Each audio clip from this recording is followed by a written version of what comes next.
بسم اللہ الرحمن الرحیم وبہ نستعین وهو خیر معین۔ ماہ مبارک رمضان کی دعاؤں کا سلسلہ بتوسل محمد و آل محمد جاری و ساری ہے۔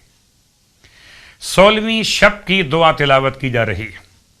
بسم اللہ الرحمن الرحیم۔ یا اللہ یا اللہ یا اللہ یا اللہ یا اللہ یا اللہ یا اللہ یا اللہ یا رحمانو یا رحمانو یا رحمانو یا رحمانو یا رحمان یا رحمانو یا رحمانو یا رحمان یا رحیمو یا رحیمو یا رحیمو یا رحیمو یا رحیمو یا رحیمو یا رحیمو یا رحیم یا غفورو یا غفورو یا غفورو یا غفور یا غفورو یا غفورو یا غفورو یا غفور یا رؤوفو یا رؤوفو یا رؤوفو یا رؤوف یا رؤوفو یا رؤوفو یا رؤوفو یا رؤوف یا حنانو یا حنانو یا حنان یا حنانو یا حنانو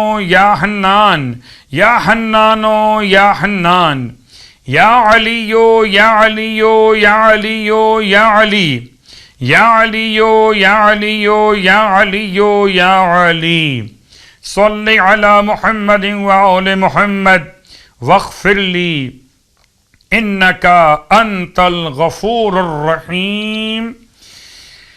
16ویں شب کی نماز مولائے کائنات علی ابن ابی طالب علیہ السلام کی روایت کا تسلسل وسائل الشیعہ کتاب کے حوالے سے۔ 16ویں شب میں امام فرماتے ہیں کہ 12 رکعت نماز پڑھی جائے، 2 رکعت کر کے، جس کی ہر رکعت میں الحمد کے بعد 12 مرتبہ سورہ تکاثر کی تلاوت کی جائے۔ مولا فرماتے ہیں یہ نماز پڑھنے والا جب قبر سے باہر آئے گا تو بڑا خوشحال باہر آئے گا، اور اس کی زبان پر کلمہ شہادت اشہد ان لا الہ الا اللہ و اشہد ان محمدا عبدہ ورسولہ، کلمہ شہادت جاری ہوگا، اور حکم ہوگا پروردگار عالم کا کہ اس کو جانب بہشت لے جاؤ۔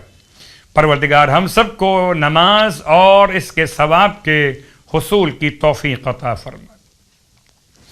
اس کے بعد 16ویں دن کے روزے کا ثواب ارشاد فرمایا اللہ کے حبیب صلی اللہ علیہ وآلہ وسلم نے کہ جب تم قبر سے نکلو گے تو تمہیں 60 لباس عطا کیے جائیں گے تاکہ تم انہیں پہنو، تمہیں سواری کے لیے ناقہ عطا کیا جائے گا، اللہ تمہارے لیے ابر رحمت کو بھیجے گا جو اس دن کی گرمی میں تم پر سایہ کیے ہوئے ہوگا۔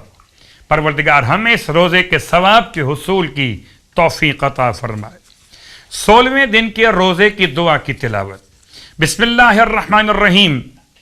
اللہم وفقنی فیہ لموافقت الابرار وجنبنی فیہ مرافقت الاشرار وآونی فیہ برحمتک الی دار القرار بإلہیتک یا الہ العالمین۔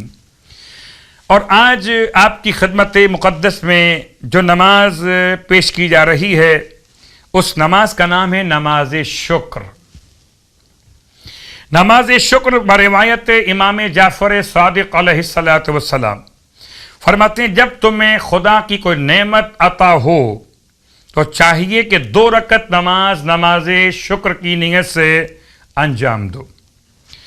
رکعت اول میں الحمد کے بعد 1 مرتبہ سورہ قل هو اللہ احد کی تلاوت کرو۔ رکعت دوم میں الحمد کے بعد 1 مرتبہ سورہ قل یا ایھا الکافرون کی تلاوت کرو،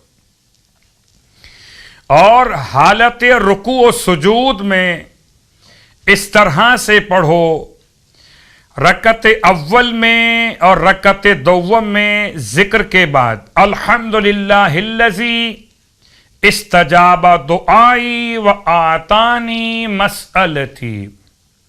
بعض روایات میں رکعت اول میں یہ پڑھنا ہے الحمدللہ الذی استجاب دعائی وآتانی مسئلتی، اور بعض روایات میں رکعت دوم میں پڑھنا ہے الحمدللہ شکرن و حمدن و حمدا۔ کتاب کا حوالہ فروع الکافی وسائل الشیعہ۔ پروردگار ہمیں اپنی نعمتوں کے شکریہ کی توفیق عطا فرمائے۔